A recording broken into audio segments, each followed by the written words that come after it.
días y buenas tardes en España. Estamos acá con Jordi Doce, que ya nos plantea un problema, porque no puedo decir únicamente el poeta Jordi Doce, ni tampoco únicamente el traductor o el ensayista, sino que también vemos una producción realmente aplazante que se va moviendo de género en género. Jordi, ¿cómo te ubico? Es lo primero que me planteo.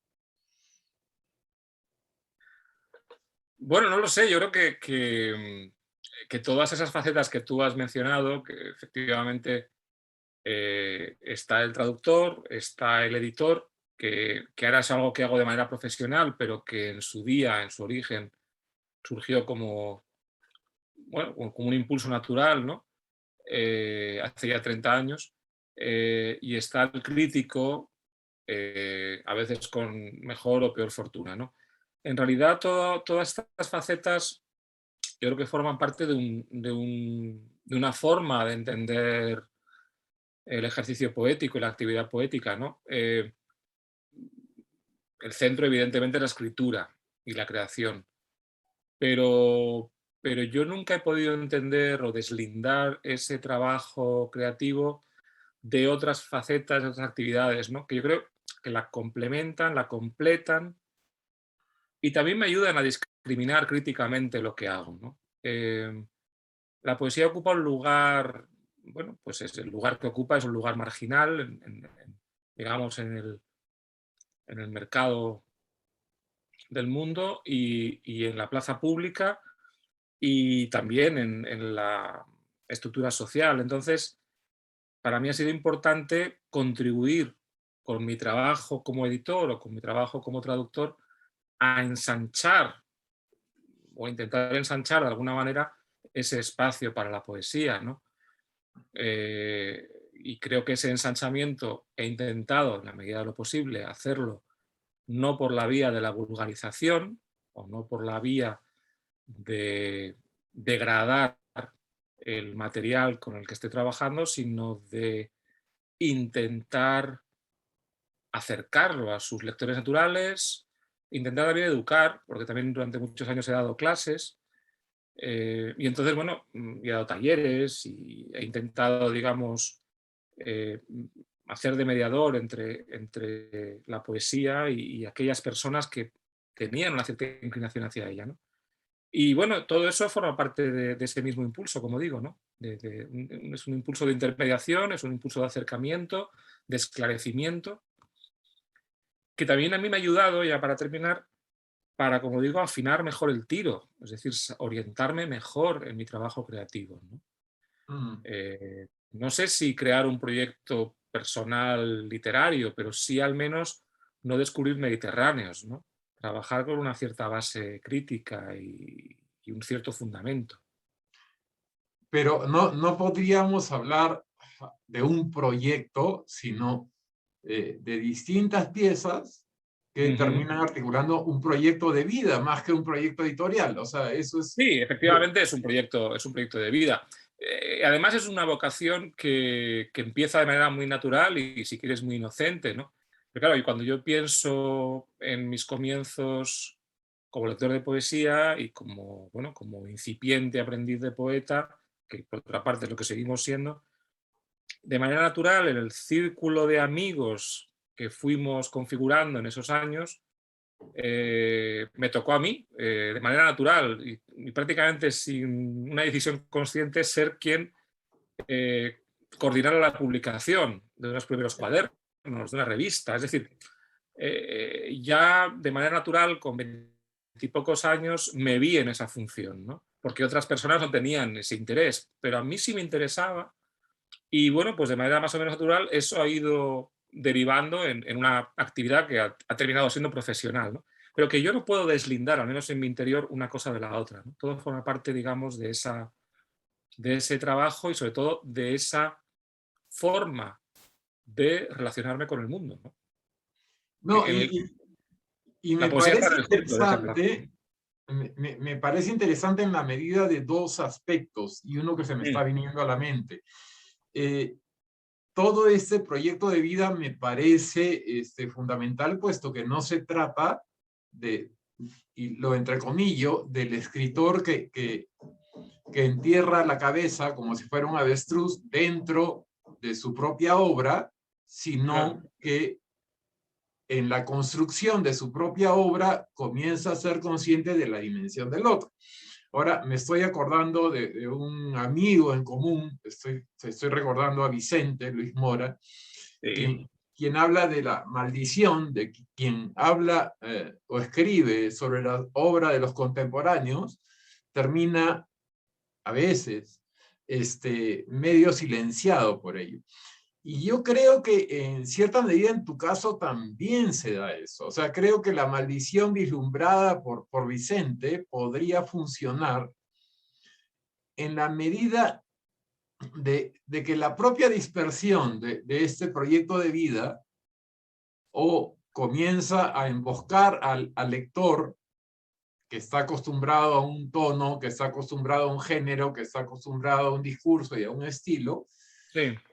y de pronto genera que lectores totalmente diferentes se encuentren alrededor del nombre de ese autor, ¿no? O sea, más o menos lo veo así, me interesa. Sí, bueno, yo no pienso, digamos, en mí, en esos términos de silenciamiento. Realmente no me interesa demasiado esa dimensión. A mí lo que quiero decir que desde el principio tuve el interés de dar a conocer el trabajo de otros que me interesaba y que a mí me atraía, ¿no? Y yo me recuerdo ya, pues con 24 años, 23, 24 años, haciendo mis primeras versiones, mis primeros borradores de lo que luego sería mi edición de Cuervo de Ted Hughes, ¿no? Que era un libro que me impactó y que durante años pues, fue mi escuela de traducción, ¿no? Y a mí me interesaba tanto dar a conocer ese libro en España como me podía interesar escribir mi propia poesía, pero yo iría incluso un poco más allá. Y quizás exagerando un poco la nota, pero creo que tiene que ver o que digamos que atañe un poco al centro de lo que estamos comentando. Mi propia obra, suena un poco presuntuoso hablar de la propia obra, ¿no? Pero digamos, la propia escritura para mí es una tesela en el mosaico que compone con otras escrituras, con las que dialoga y en las que la quiero situar. Pero es que además la sensación que yo tengo cuando estoy escribiendo es que yo también estoy creando al poeta que quiero ser o al poeta que finalmente emerge y que lo estoy en cierta manera traduciendo. Es decir, que los libros que firmo como Jordi XII también son en cierta medida traducciones de otra manera, pero estoy inventando o creando al poeta que firma esos libros y estoy traduciendo en cierta manera esos poemas, ¿no? De un lugar, de unos originales que no existen, pero esos poemas son también traducciones. Entonces, en realidad, yo no me veo, o sea, no me preocupa demasiado. Por otra parte, también es verdad que yo no me he dedicado a un trabajo académico como puede ser, por ejemplo, el de Vicente, ¿no? Vicente sí que ha trabajado o ha hecho libros de corte mucho más académico, con una crítica mucho más a veces exhaustiva de la que he hecho yo. Yo he hecho ediciones críticas de algunos poetas, pero siempre desde un lugar más cercano al ensayismo, si quieres, ¿no? Por ejemplo, la antología que hice el año pasado para Galaxia, Gutenberg, de la poesía de David Huerta, que ha sido un proyecto queridísimo y un proyecto que a mí me ha aportado mucho y que tenía además muchísimas ganas de llevar a cabo. Bueno, la introducción efectivamente me llevó tiempo y me obligó a trabajar y me obligó a escribir, pero no es tampoco una introducción académico al uso, tiene un elemento más ensayístico y incluso un poco más personal en ocasiones, ¿no? Pero para mí es todo, como te diría, ¿no? No, tampoco me preocupa mucho, quiero decir, la percepción que se tenga del trabajo de uno, porque además creo sinceramente que eso no se puede controlar. Quiero decir Totalmente de que acuerdo. eh, no hay manera de controlar eso, ¿no? Y además hace muchos años que dejé de preocuparme por los valores mediáticos en poesía o por ese tipo de escalafón, además muy relativo. Aspiro únicamente a poder hacer mi trabajo con una cierta tranquilidad y bueno, y de momento todo lo que he podido hacer ha tenido, digamos, lectores capaces, lectores interesados, lectores a los que admiro. Realmente sinceramente lo digo, o sea, no me puedo preocupar de esas cuestiones porque están más allá de mí, ¿no? Me preocupo exclusivamente de la escritura, de mi trabajo personal y obviamente de lo que puedo aportar al medio en el que me desenvuelvo, ¿no? Dentro de las cosas que más Sí, o menos comencé a leer, lo que no importa, o sea, digamos lo que dicen los otros, me encontré con la denominación, que no dejó de extrañarme, sí. de aforista. Pero creo Sí, que la práctica del aforismo, tú no la subdivides, y ya lo estás diciendo, de la escritura.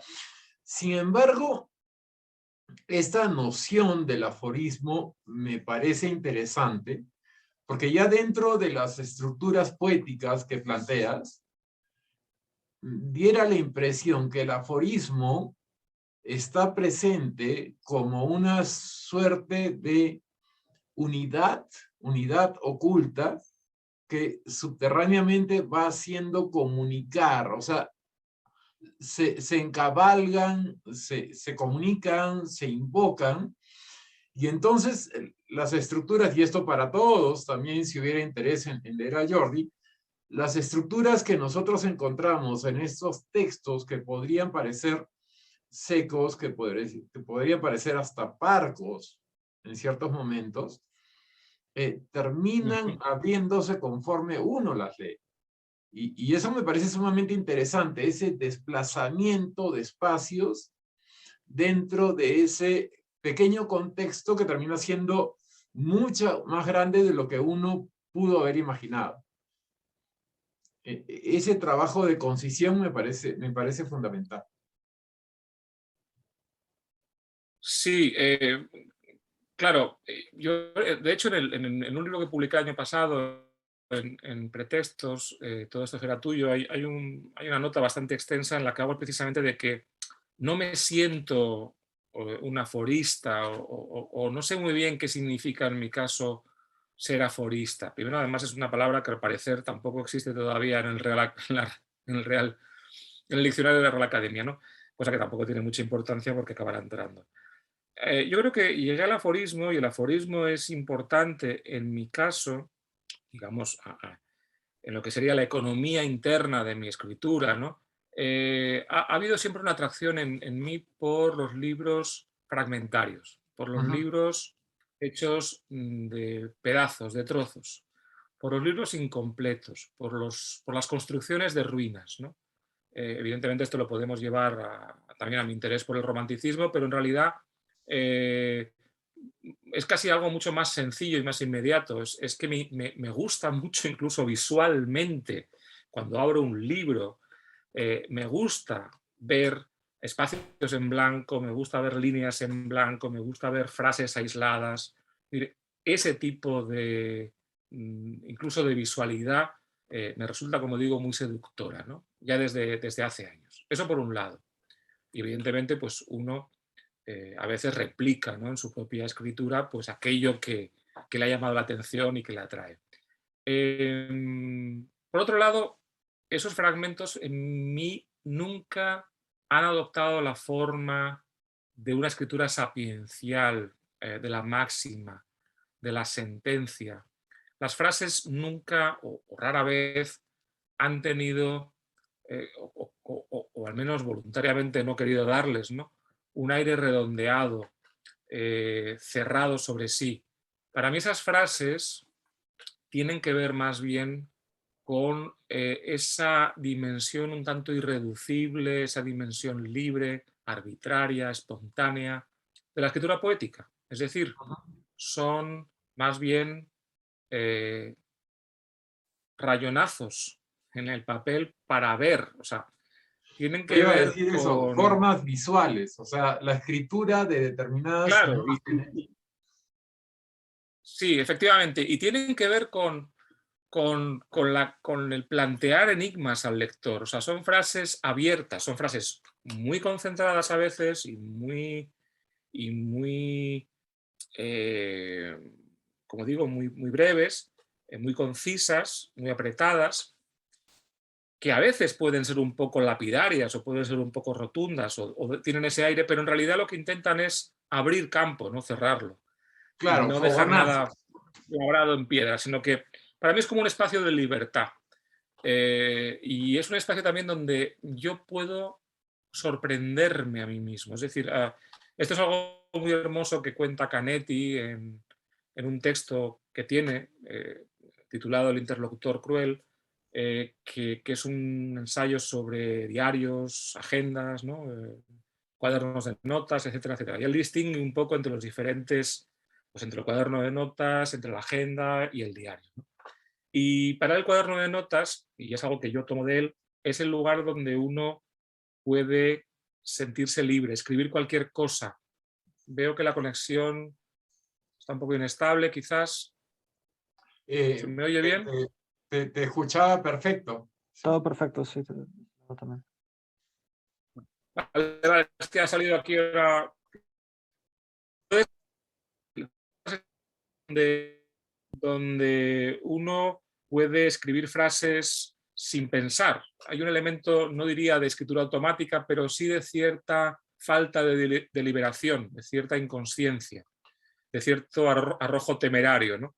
Y luego eso queda ahí y tiempo después uno vuelve sobre esas frases y el principio de selección básicamente es que esas frases sigan teniendo para mí como lector, tengan una cierta capacidad de impacto, una cierta capacidad de sorpresa, una cierta capacidad de insumisión, ¿no? De decir, bueno, ¿esto a dónde va? ¿No? Entonces para mí el aforismo tiene que ver con eso. El aforismo en realidad tiene que ver con una actitud poética, o con una, como digo, con una forma de estar poética, ¿no? No realmente con lo sapiencial, tampoco en realidad con el juego de ingenio, aunque a veces pueda colarse algún toque ingenioso, pero en realidad no, eso no me interesa demasiado, ¿no? Tampoco el juego de palabras, en principio.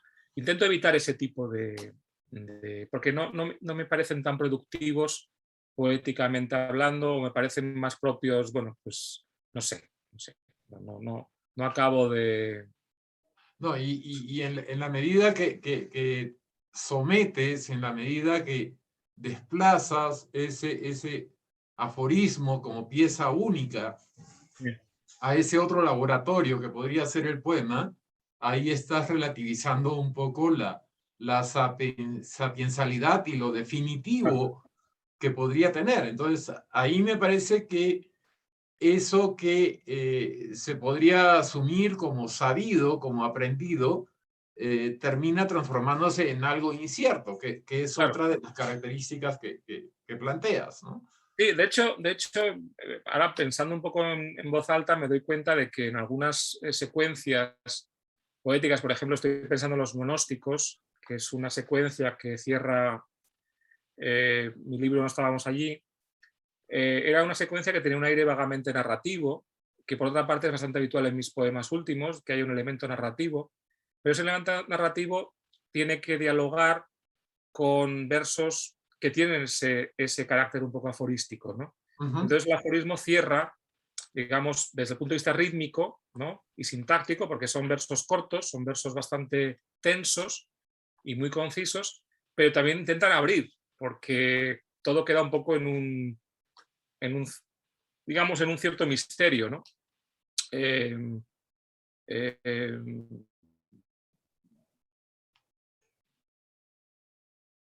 tengo Eh, aquí unos versos, por ejemplo, así empiezan los cuentos, un niño vuelve a casa, un hombre vuelve a casa, en fin, hay una serie de versos que funcionan, que funcionan, pero en el fondo también ¿no? Lo cierran. Pues esa es la esperanza. ahora sí hubo cierta inestabilidad, pero Sí. pude entenderte. pude entenderte. A mí me da la impresión de la imagen del acordeón, ¿no? O sea, eso que se cierra es aquello mismo que va a expandirse para propiciar un nuevo sonido. Bueno, por ahí hay un camino, pero de pronto, dentro de toda esta incertidumbre, de esa bendita incertidumbre, por cierto, yo sí encontré en muchos momentos una relación muy fuerte entre, lo entrecomillo, entre literatura y cine. O sea, siento una presencia del cine que no sé si sea un problema personal, me encanta el cine, o sea algo deliberado, y de pronto un gusto que compartimos. Sí. No sé si podríamos conversar un poquito de eso. Tenemos que ir de tema en tema por culpa tuya y Claro, que hay no, que por hacer. supuesto. Bueno, el cine para mí es importante, pero en realidad, digamos, yo creo que te estás refiriendo a ese aspecto de mis poemas muy visual y por otra parte una cierta creación de atmósferas, ¿no? Así Eh, es. lo que ocurre es que en realidad yo creo que me ha interesado más en general la fotografía y el arte, digamos, la pintura. El cine también me ha interesado mucho, pero digamos que los poemas he dialogado de manera implícita más con la fotografía, con artes de la imagen estático, ¿no? Con la imagen estática, más que la imagen fílmica. Y además de la película, en todo caso me puede interesar, en fin, cierta capacidad de iluminar un espacio, o ciertos fotogramas, o como mucho, ¿no? Una breve escena, o una puesta en escena, pero, y como digo, del cine me ha interesado en todo caso lo que puede relacionarse con un arte estático como la fotografía. Y es verdad, efectivamente, en muchos poemas, sobre todo en poemas antiguos, pero también en poemas más recientes, el poema va asociado a una imagen mental, una imagen que yo creo, pero que a veces se relaciona con imágenes con las que, bueno, con las que me he educado, ¿no?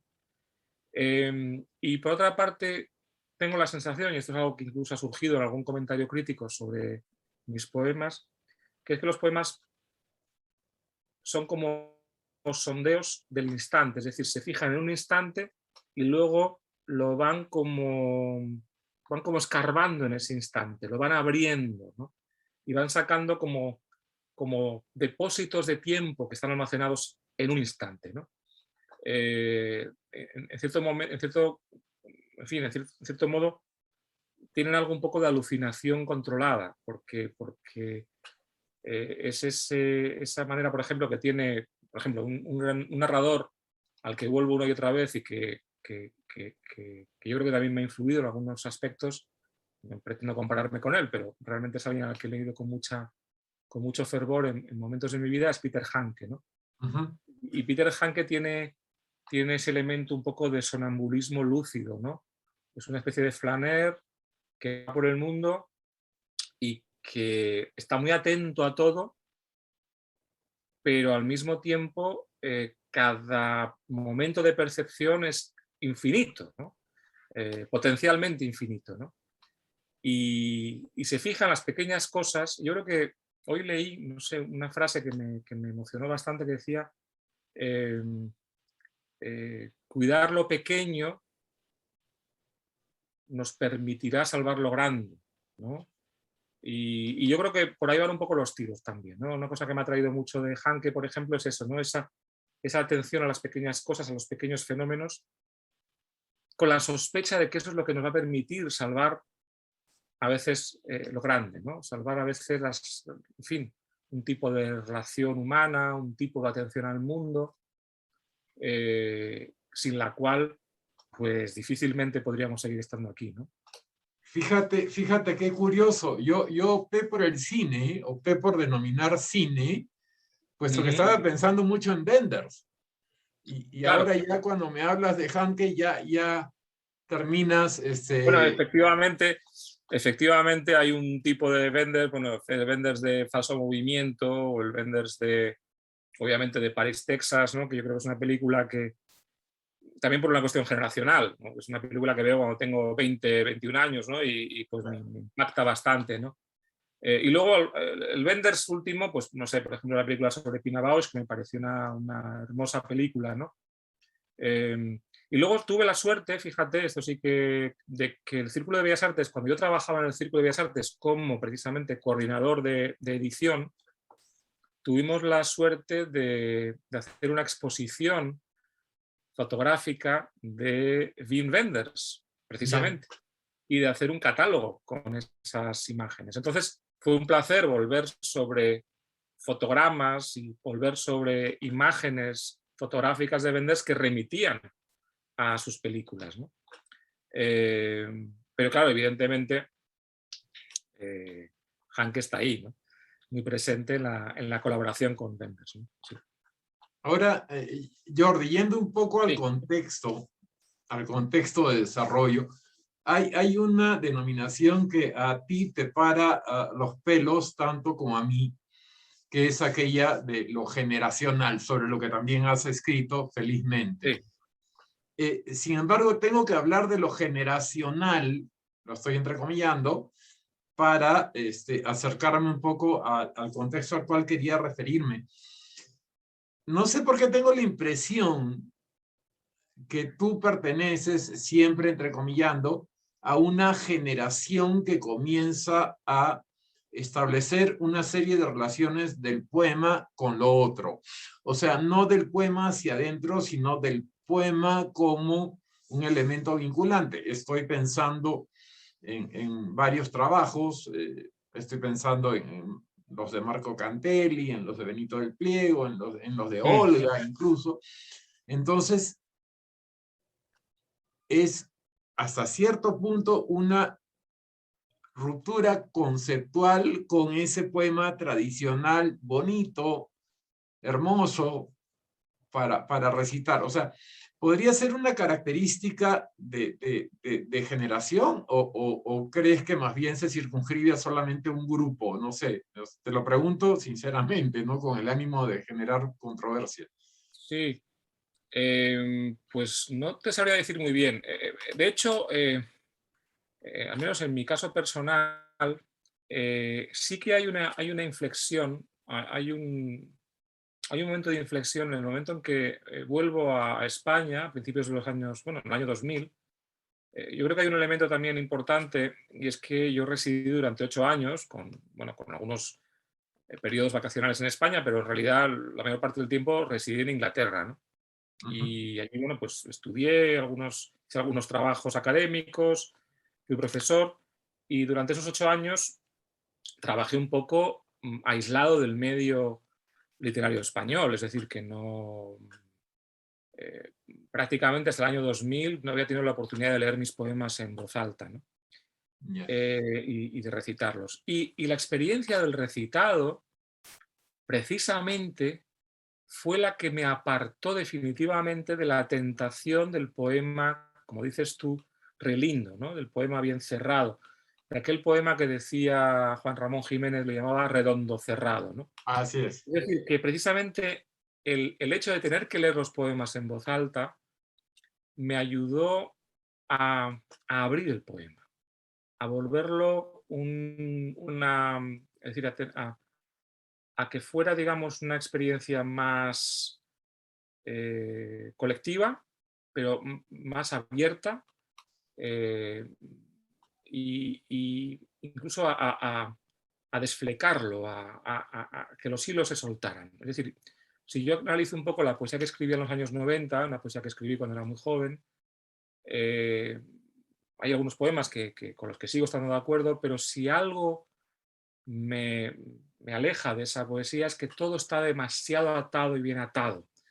Y es una poesía que todavía está dialogando en exceso con la tradición simbolista, una tradición a la que admiro, ¿no? La tradición, en fin, del simbolismo francés, del simbolismo angloamericano, pero son poemas excesivamente literarios y excesivamente dependientes de un lector que debe explorar capas de ambigüedad, capas de sentido, ¿no? y que tiene que, de alguna manera, ir pelando la cebolla, ¿no? Y sacando las capas de la cebolla, ¿no? Entonces ese poema alusivo, elusivo, ligeramente hermético, pero muy bien trabado y muy bien cerrado, me fui alejando un poco de eso. Evidentemente no he dejado de practicar esa escritura, pero es verdad que los poemas se volvieron un poquito más sueltos, ¿no? Más, como digo, más desflecados, más desordenados, más despeinados, ¿no? Porque necesitaba en la lectura en voz alta establecer algún tipo de diálogo con el oyente, ¿no? Evidentemente, lo que no quería en ningún momento era caer, digamos, en ese tipo de poesía era muy complaciente con el oyente, de buscar el efecto fácil, de buscar una reacción fácil, ¿no? Pero sí necesitaba de algún modo, bueno, modificar, porque me daba cuenta que los poemas en realidad estaban tan cerrados que impedían que el oyente o que el lector entrara en ellos, ¿no? Es decir, que eso ocurrió más bien, como digo, en los últimos años. Por otra parte, a mí, es decir, una cosa que sí creo que es muy típica de la poesía española, sobre todo en los años 70 y 80, de algunos poetas, hay un elemento de culturalismo un poco de nuevo rico. Es decir, A ver, sí, es decir, hay un elemento en una parte importante de la poesía de los años 70 y primeros 80, hay un elemento de artificiosidad, por lo cual hay que hacer como muchas alusiones muy ya. ostentosas a elementos culturales que creo que denotan una cierta inseguridad y una cierta sí, inseguridad de nuevo rico, de alguien que adquiere de repente unos conocimientos y unos saberes y los tiene que mostrar, ¿no? Para demostrar lo oculto y lo formado que está, ¿no? Que tiene que ver El también un poco con la carácter, precariedad del medio cultural español, en finales del franquismo, y un cierto acceso repentino a toda una serie de experiencias culturales que se incorporan de una manera, creo que un poco artificiosa, en la poesía española. No así, por ejemplo, en un poeta como Aníbal Núñez, no así en un poeta como Ullán, no así en un poeta muy puro, pero también es un poeta muy esencial como Andrés Sánchez Robaina, y evidentemente no así en poetas posteriores como Olvido García Valdés o como Miguel Casado, ¿no? Pero realmente esto existió, ¿no? Entonces yo creo que nuestra generación lo que ha intentado es también, nuestra generación, es decir, una serie de poetas de nuestra quinta, que compartimos un cierto, bueno, pues una serie de experiencias sociohistóricas, bueno, pues relacionarnos con la tradición, con, con la realidad desde un lugar crítico, pero con una cierta naturalidad, sin impostaciones, ¿no? Estoy pensando un poco en voz alta y quizás por eso estoy vacilando, porque la pregunta que me has hecho nunca me la habían planteado antes y me ha obligado a esforzarme un poco más, ¿no? Pero yo creo que una cosa que sí no hemos querido, en la que no hemos querido incurrir es en la impostura, en la impostación de la voz, en la impostación de la actitud. Eso sí que creo que es algo que al menos con todas nuestras limitaciones, es algo de lo que no somos culpables, ¿no? claro, la ruptura sería con el falso cosmopolitismo que yo lo Efectivamente, digo, lo has dicho mucho mejor tú que yo, en realidad. Efectivamente, esa especie de falso impostado cosmopolitismo, pues eso, yo creo que eso desapareció en cierto momento, ¿no? claro, Claro, bien. y hasta cierto punto las poéticas que más o menos nombras, o sea, Sí, estoy pensando en la de Núñez, estoy pensando en la de Ullán, no solamente se salvan de esa tentación del inseguro, sino que arremeten en contra de ello. claro. Y también pensando en voz alta, lo que podríamos decir entonces es que a través, y otra vez entre comillas, a través de tu generación, de esa generación, es que se recupera el diálogo con esas poéticas que terminan siendo desplazadas y dejadas de lado. No sé si estamos bien o andamos ya flipados. No, yo creo que más o menos das un poco en la clave, ¿no? Lo que yo sí también creo es que para nosotros, estoy pensando, no sé, en un poeta como Vicente Valero, Libicenco, poetas canarios como por ejemplo Paco León o Melchor López, ¿no? Que también son buenos amigos. Eh, eh, Incluso un poeta como Álvaro Valverde, es decir, que son poetas quizás más, entre comillas, aparentemente más tradicionales, ¿no? Lo que hay es un diálogo, yo creo que intenso y yo creo que muy feraz, muy fértil con la tradición hispanoamericana, y luego también un diálogo con otras artes, ¿no? Constantemente, es decir, que hablábamos antes del cine, ¿no? De la fotografía, del arte, ¿no? Y todo eso nos ha alimentado de una manera tan intensa como la propia poesía, como nos ha podido alimentar también cierta literatura, cierto ensayismo, la narrativa, es decir, todo eso ha formado parte de una, en fin, de un mosaico de influencias y de una atmósfera, ¿no? Muy respirable, que es con la que nos hemos criado, ¿no? Ahora bien, ahora ya cada cual está un poco en su camino, ¿no? Y ahora acabo de mencionar poetas que en realidad con los años cada uno ha ido tomando un poco su camino, que también es lo importante y lo interesante, ¿no? Eh, eh, Creo que no La puedo añadir idea, mucho, la verdad, ahora mismo a eso, ¿no? esa idea de ruptura Mm, en función del tributo a la elipsis, o sea, que podía caracterizar a los 70, o sea, ese tributo a la elipsis del poema logrado, elegante, cosmopolita, sí, definitivamente se rompe. Y tanto así que creo que a partir de esa rotura es que ahí se emprenden los caminos paralelos, o sea, a lo que yo voy. sí, En esta generación, parte de esta generación, tienen una serie de caminos simultáneos. O sea, no creo que exista la figura del poeta como un iluminado. Creo que hay también una demolición de esa figura aurática del poeta, ¿no? sí, sí, vamos a ver, el problema también aquí que hay, y ya aquí entramos ya en temas, si quieres, de la historiografía literaria que ha abundado en España, es que cuando uno empieza a leer y es un muchacho y empieza a leer lo que aparece en las antologías, los libros que aparecen, que están en las librerías, ¿no? Y posteriormente va empezando a leer más y a desentrañar un poco lo que ha sido el pasado, te das cuenta de que gran parte de lo que hemos leído en manuales, en libros de historia literaria, en antologías, o es una mentira, pero Mm. claro, decir mentira puede ser, en fin, acusar, ¿no? de mentir, pero vamos a decir que es una visión muy limitada y muy parcial y muy interesada de una realidad que es mucho más compleja, ¿no? Entonces, eh, con los años uno va viendo que efectivamente la propia realidad de la poesía española de posguerra fue mucho más rica y abundaba en ejemplos mucho más heterogéneos de lo que nos decían los manuales. Por ejemplo, una cosa que yo personalmente vi cuando yo trabajé como lector de español en Oxford 3 años, entre el 97 y el 2000.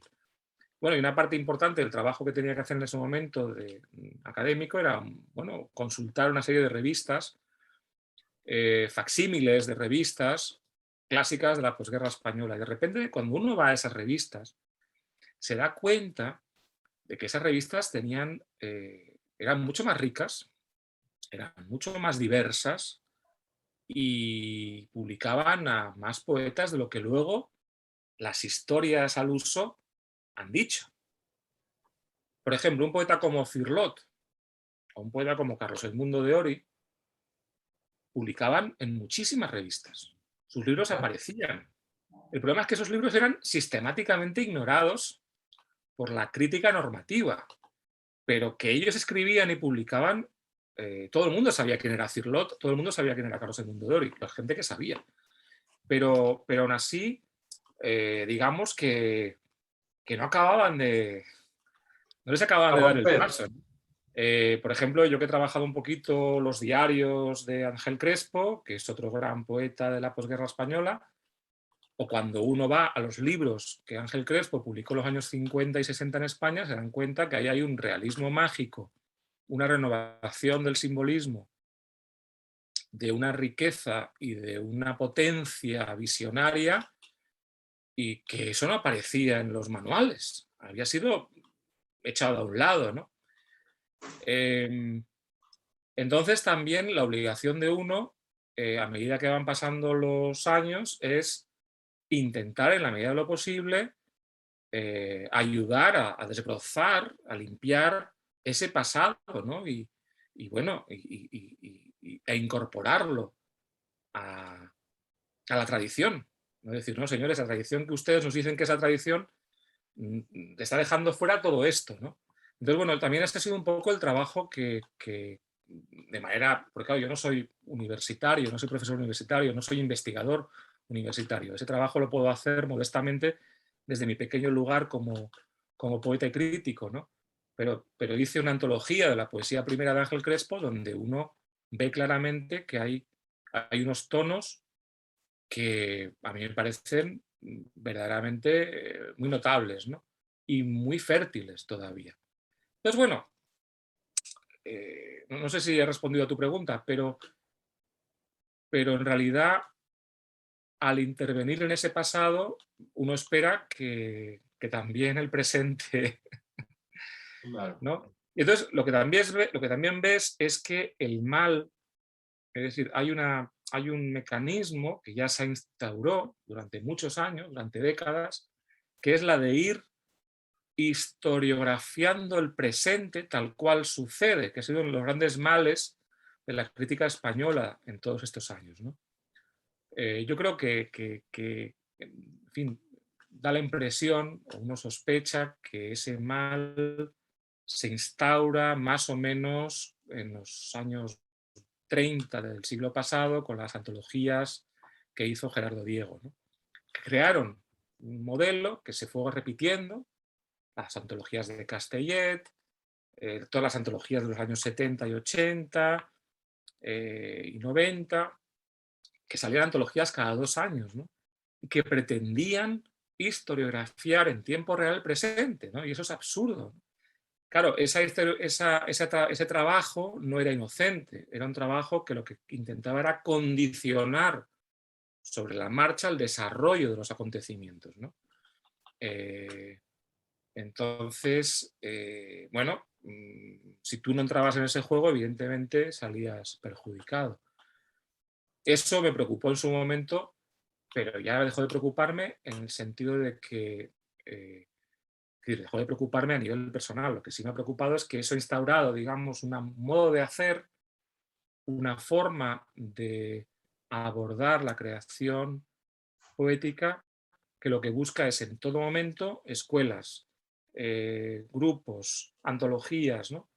Y antes de ponernos realmente a decir, bueno, y este libro, ¿no? Y este autor, y esta trayectoria, y esta propuesta, ¿no? ¿Qué es lo que están haciendo? Lo único que se hace es, se etiquetan las obras, se las ponen en unos containers y se saca al mercado, ¿no? Bueno, no lo sé. Estoy, digamos, resumiendo de manera un poco grosera y un poco esquemática, pero por ahí van los tiros, ¿no? Y yo creo que hay una serie de poetas que sí que hemos, y de críticos también, que hemos intentado rehuir en todo momento esas operaciones, ¿no? O operaciones pseudocríticas, ¿no? Hemos intentado resistirnos a ello y plantar de alguna manera cara diciendo, señores, vamos a ir a las obras, ¿no? Y vamos a ver exactamente por qué esta propuesta interesa y por qué esta propuesta quizás no tiene tanto interés, ¿no? Vamos a los libros, ¿no? Esta apuesta por hacer conocer, esta apuesta por registrar, no sistematizar el presente, ¿podría explicar un poco esta nueva búsqueda en la cual vas a estar, que ya comenzaste, que es lo de las reseñas? Bueno, lo de las reseñas en la lectura, que en realidad empecé en enero, o sea, que no hace ni 5 meses, viene de una propuesta que me hace uno de los redactores del suplemento, y es una propuesta que, bueno, que sopesé, porque, bueno, incluso pensé que ya se me había pasado un poco la edad, ¿no? de meterme en esos fregados, pero también pensé que había un cierto elemento de responsabilidad. Y tampoco me quiero poner estupendo al respecto, pero sí es verdad que, vamos, el espacio que recibe la poesía en los medios literarios, en los suplementos literarios generalistas, ¿no? Ten en cuenta que la lectura va asociada a un periódico, un diario, que es El Mundo, que es uno de los 4 diarios importantes en España, ¿no? Y que por tanto, bueno, pues tenía un amplio alcance, ¿no? Ese espacio que se dedica a la poesía y a la literatura un poco de creación dura cada vez es menor, ¿no? Y yo creo que la redacción del suplemento ha apostado por darle una página semanal a la poesía, que a veces son 2, y bueno, mi labor al principio fue un poco también sugerir algún otro nombre, ¿no? Para que me ayudara en esa tarea, porque bueno, creo que tampoco era bueno que la sección de poesía la llevara solamente una persona. Creo que era bueno que al menos seamos 2 o incluso 3 personas las que podamos de manera complementaria registrar, ¿no? Un poco lo que está haciendo, pero yo me impuse la tarea de abrir el foco, ¿no? Es decir, de hablar de libros que muchas veces no suelen estar en esas páginas, ¿no? Bueno, por mi, no sé, por el lugar peculiar que ocupo, estoy en el centro de muchas conversaciones, me llegan libros de editoriales, digamos, canónicas o editoriales más fuertes y otras editoriales más independientes, y eso me permite tener una visión de conjunto, yo creo que bastante amplia, y entonces, bueno, pues me impuse un poco, ¿no? ese deber de ampliar el foco, de incorporar lecturas de muy diferentes territorios, ¿no? Y muchas veces no puedes hacer más que eso, porque en realidad reseñas, hay 2 modalidades, o bien una reseña página completa, o bien 2 reseñas en una página, ¿no? Porque claro, cuando son 2 reseñas son textos de 21 a 24 líneas, no llegan al folio, ¿no? He escrito algún texto de contracubierta o alguna solapa más extensa, ¿no? Entonces realmente son textos en los que apenas te da tiempo a profundizar. Lo que tienes que hacer es, bueno, acercarlo al lector, hacer una rápida caracterización y al menos deslizar una impresión de lectura, ¿no? que tenga, yo creo, que la fuerza suficiente para que el lector, bueno, se acerque al libro. Y creo que hay que combinar las 2, ¿no? Reseñas más breves con reseñas más largas, más extensas, porque las breves te permiten también dar cuenta de más libros, ¿no? Al tener una página a la semana, bueno, pues puedes ampliar un poco el foco y incorporar más libros, ¿no? Pero bueno, en realidad es un trabajo ingrato, o sea, por una parte es un trabajo muy hermoso, porque te permite leer y estar un poco al día y te permite, como digo, llamar la atención sobre libros bueno, pues con los que uno ha disfrutado y que le parecen interesantes, pero es un poco ingrato porque en realidad tienes poco tiempo ¿no? Claro, para realizarlo, ¿no? Pues bueno, Ahora, en realidad es un compromiso con el que hay que, bueno, que hay que aceptar porque forma parte también del medio periodístico, ¿no? Creo que la reseña de periódico pues tiene otro, no es un artículo, no es un ensayo, no es una reseña de revista, tiene otro ritmo, tiene otras necesidades, ¿no? Y creo que en ese sentido hay que ser pragmático. Pero siendo pragmático no abdico de una exigencia íntima, ¿no? De hacerlo lo mejor posible y sobre todo, ya te digo, de incorporar libros que me consta tradicionalmente han quedado fuera. a mí me parece fundamental, sobre todo por un medio como aquel donde estás, ¿no? Porque son pocos los casos, estoy pensando, y otra vez vuelvo a los amigos en común, estoy pensando en lo que puede hacer Antonio Ortega, estoy pensando en lo que hace el propio Vicente, y por ahí en algunos espacios más, pero la impresión que me da a mí es que estos espacios reseñísticos no reflejan la diversidad de la poesía española, ¿no? O sea, me parece que esas imposiciones de la posguerra como que han tenido una línea que no se interrumpió nunca y que se mantiene vigente, ¿no? Bueno, Gerardo Talens tiene un artículo que ha sido bastante citado en el pasado que se titula "De la publicidad como fuente historiográfica", ¿no? Y tiene que ver un poco con lo que comentaba antes, ¿no? Lo que ha preocupado muchas veces a críticos es poner en circulación un nombre, porque en el momento en que un nombre entra en circulación, justificadamente o no, ese nombre por alguna razón se queda ahí y acaba empastándose en el discurso y es muy difícil sacarlo de ahí, ¿no? Entonces, bueno, pues curiosamente, una vez que ciertos nombres entran en el discurso, no se sabe bien por qué, pues de repente esos nombres es como si tuvieran una especie de capacidad de autoperpetuación y ya nadie los contesta críticamente, ¿no? Y entonces te encuentras de repente años después y ¿por qué se sigue hablando de este señor como, Ajá. o de esta señora, ¿no? Como un poeta que, bueno, que tiene el más mínimo interés, ¿no? Entonces, bueno, efectivamente, creo que es necesario, como digo, abrir el foco. En la poesía española, como yo creo que en otros muchos entornos, ha ocurrido algo en los últimos 20 años y es, por un lado, que Internet ha ayudado a desmontar algunas jerarquías y efectivamente, bueno, pues ya, eh, sí, por ejemplo, en los últimos 20 años las antologías han perdido gran parte de su De su... potencia y de su capacidad normativa y de influir en el panorama, porque el panorama no se deja influir de manera tan evidente, ¿no? Y de hecho, en los últimos años creo que la última antología así potente que se ha publicado es la de Vicente Luis Mora en el año 2015-16. Hablamos ya hace 6 años.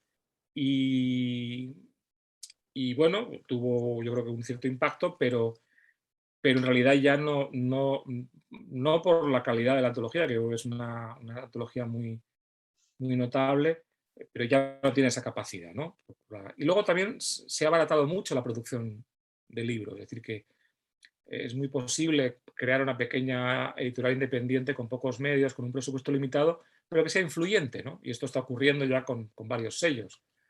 Está ocurriendo, por ejemplo, con Kriller 71 de Aníbal Cristóbal en Barcelona, con Libros de la Resistencia de Edmundo Garrido aquí en Madrid, con Liputienses de Cumbreño en Extremadura, en fin, Sí. y hay más sellos, ¿no? Hay muchos más. O sea, menciono estos 3 porque son los que se me han ocurrido ahora mismo. Aún así, tampoco puede decirse que esas viejas jerarquías hayan desaparecido. Es decir, hay evidentemente editoriales más fuertes y luego unas editoriales independientes que están trabajando siempre un poco en los márgenes, ¿no? Y bueno, pues mi labor creo que tiene que ser precisamente la de llamar la atención muchas veces sobre libros, la mía y la de Pilar Martín Gila, que es un poco también mi compañera en esta aventura, pues se trata de incorporar esos libros